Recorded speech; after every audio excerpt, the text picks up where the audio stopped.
자, 모의고사 3의 의료 법규 보겠습니다. 첫 번째 문제.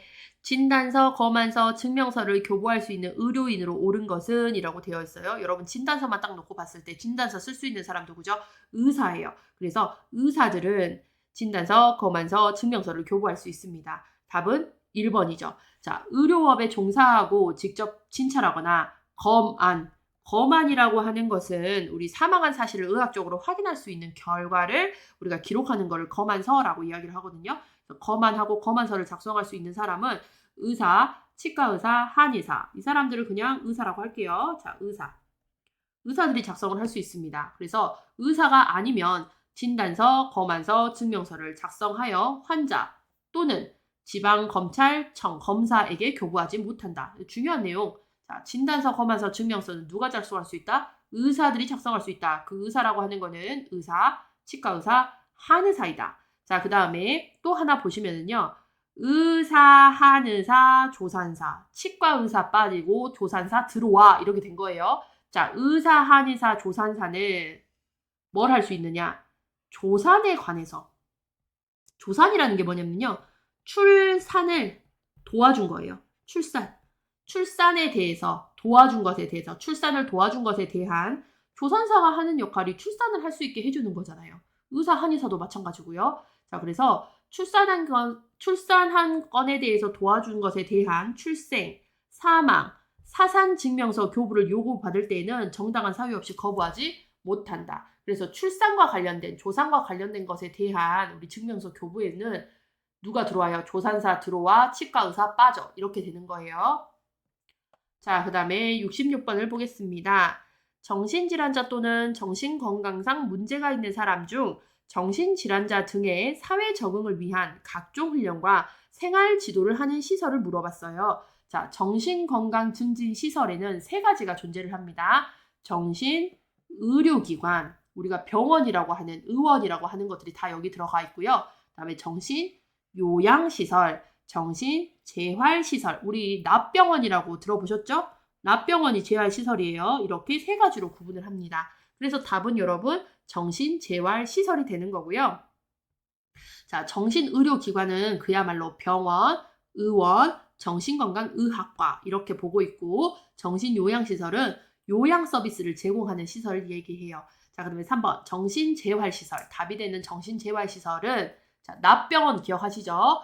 자, 정신질환자 또는 정신건강상 문제가 있는 사람 중 대통령령으로 정하는 사람 이하 정신질환자 등을 사회 적응을 위한 각종 훈련과 생활 지도를 하는 시설을 말한다. 사회 적응, 훈련, 생활 지도, 납병원 생각하시면 되겠습니다. 3차 예방에 해당하는 것들이 정신재활시설이다 라고 보시면 돼요. 그래서 정신건강증진시설에는 세 가지가 있는데 의료기관, 요양시설, 재활시설이 있다. 자, 그중에서 답은 재활시설이고 재활시설의 대표적으로 우리가 배운 것이 납병원이고요. 여기서 하는 역할 뭐예요? 사회적응훈련, 그 다음에 생활지도 이런 것들을 진행을 하더라라고 보시면 되겠습니다. 또 3차 예방과 관련돼서 생각을 해볼 수도 있어요.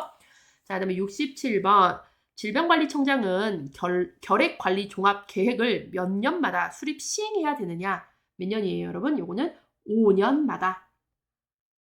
자, 5년마다 질병관리청장은 결핵관리종합계획을 5년마다 수립하고 시행하여야 한다라고 되어 있습니다. 5년. 자, 그 다음에 68번. 구강보건법에 의한 영유아 구강검진 내용으로 옳은 것은 자, 영유아는요. 치아우식증, 충치 상태, 그 다음에 한참 자라나는 새싹이잖아요. 우리 영유아들. 그러니까 치아 및 구강의 발육 상태, 그 다음에 그 밖의 구강 질환의 상태에 따라서 체크를 합니다. 그래서 충치, 발육, 질환. 그래서 답은 1번이 되겠죠? 치아 우식증 상태의 치아 및 구강 발육 상태.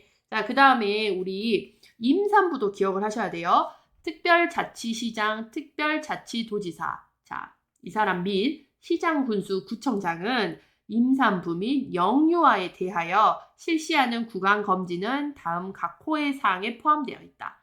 우리 모자보건 사업에서 엄마와 아이들에 대해서 구강검진을 실시를 하는데요. 자, 임산부를 볼게요. 치아 우식증, 충치 같아요. 그리고 이제 달라요. 어른이기 때문에 치주질환, 잇몸병에 대해서 보는 거예요. 잇몸병. 그 다음에 이빨을 많이 썼죠. 성인이 돼서 이빨을 많이 썼으니까 치아가 얼마나 닳아졌는지 치아 마모 상태에 대해서 봅니다. 그 밖에 구강질환. 구강질환은 동의하죠? 구강질환에 대해서는 동의해요. 그래서 엄마들은 잇몸과 치아의 마모 상태를 보는 거고 우리 아기들은 발육 상태를 본다. 얘네들의 특징적인 것만 좀 잘 기억하시면 돼요. 충치에 대해서는 엄마나 아이들 모두 다 보는데 그리고 구강질환에 대해서도 엄마와 아이들 모두 다 보는데 엄마들에 대해서는 엄마들은 어른이니까 잇몸의 상태가 어떤지 그 다음에 이빨이 얼마나 많이 닳아졌는지 마모 상태, 치주, 마모 그 다음에 우리 아가들은 자라나는 새싹들이니까 구강의 발육 상태를 본다. 이렇게 구분을 하시면 되겠습니다. 자, 그 다음에 69번 볼게요. 우리 69번. 헌혈을 위한 혈액을 체열할 때 실시하는 검사라고 되어 있어요. 우리가 헌혈을 하기 위해서 체열을 하거든요. 이 체열을 통해서 부적격 혈액을 판별을 합니다. 그래서 체열 시 또는 체열 후에 이상이 발견된 혈액을 우리가 부적격 혈액이라고 이야기를 하는데 부적격 혈액이 되기 위해서는 체열 검사 항목이 있습니다. 자, 뭐가 있냐? B형 간염, C형 간염, 사람 T세포, 그 다음에 후천성 면역결핍증, 우리 이거 뭐예요? 에이즈, 매도, 얘도 성병이죠? 간 기능 검사에서 ALT를 봐요. 여러분 헷갈리시면 돼요. AST도 있기 때문에 ALT도 같이 좀 기억을 해주세요. 간 기능 ALT도 봅니다. 자, 그래서 B형 간염, C형 간염, T세포, 후천성 면역결핍증, 매도, 간 기능 검사 ALT에서 뭐라도 하나가 양성이 나오게 되면 그거는 부적격 혈액이 된다라고 보시면 되겠어요. 그래서 답은 뭐예요? B형 간염 검사, ALT 검사. ALT 검사가 우리 간 기능 검사예요. 간 기능 검사 항목이 ALT, AST 막 쭉쭉쭉 있는데 그 중에서도 ALT를 더 주력해서 봅니다. ALT.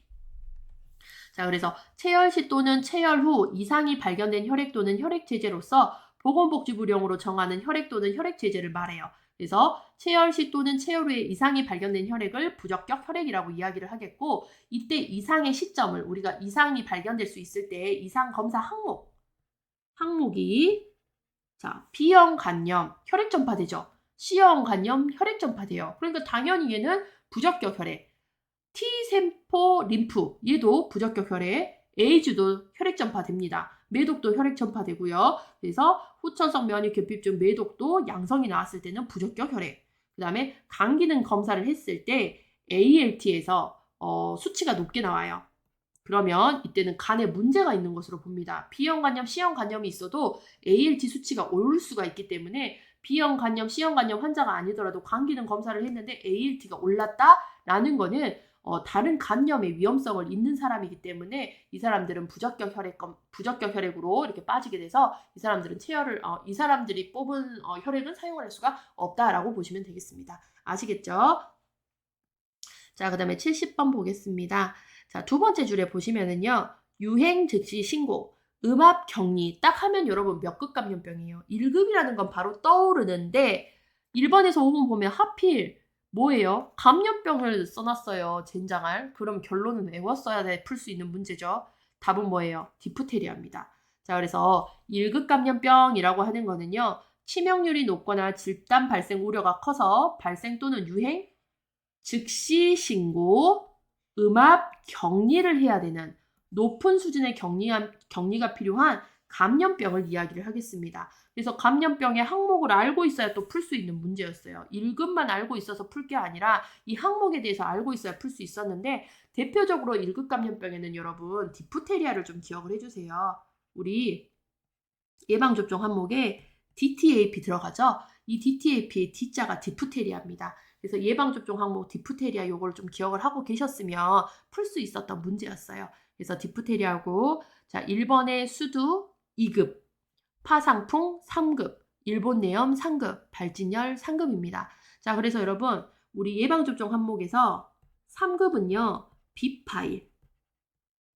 그래서 보통 우리 예방접종 항목은 2급이거든요, 여러분. 예방접종의 항목들은 보통 2급이에요. 그래서 2급 안에 들어있는 게 뭐 지금 수두, 결핵 대부분이 다 2급이고 자, 예방접종 항목에서 3급 비파일이에요. B형 간염, 파상풍, 일본내염. 자, 그러니까 4번에 일본내염. 그 다음에 3번에 파상풍, 비파일에 묶여있는 거. 그 다음에 5번에 발진열이라고 하는 것도 상급인데 제가 발발주라고 해서 여러 번 언급을 했어요. 문제 풀 때마다. 발발주도 상급입니다. 발진열, 발지티푸스, 쯔쯔가무시. 얘를 리케차성 감염병이라고 이야기해요. 그러니까 이라든지 진드기라든지 이 진드기 벼룩에 의해서 발생하는 감염병, 발발증.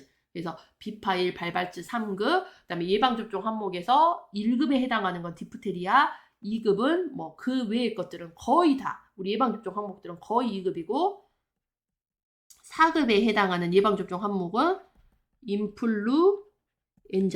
그래서 여러분 웬만해서 제가 예방접종 항목은 꼭 외우고 계세요라고 이야기를 하는 게 예방접종 항목만 좀 알고 계셔도 1급인지 4급인지 구분을 어느 정도 할 수가 있고요. 바이러스인지 세균인지도 어느 정도 구분을 할 수 있기 때문에 예방접종 항목과 그 다음에 수인성 감염병 항목을 좀 기억을 하고 계시면 이렇게 몇 급 감염병인지 구분을 어느 정도 할 수 있고 그다음에 바이러스인지 세균인지 구분을 할 수 있는 어느 정도의 힘은 길러지신다라고 제가 얘기를 드렸어요. 그래서 요 정도 우리가 모든 감염병에 대해서 다 외울 수는 없잖아요. 머리에 한계가 있기 때문에 저도 솔직히 그렇게는 다 못 외우는데 예방접종과 수인성 감염병만 좀 알고 계셔도 어느 정도 걸릴 수는 있더라고요. 그래서 제 방식을 좀 알려드리는 겁니다.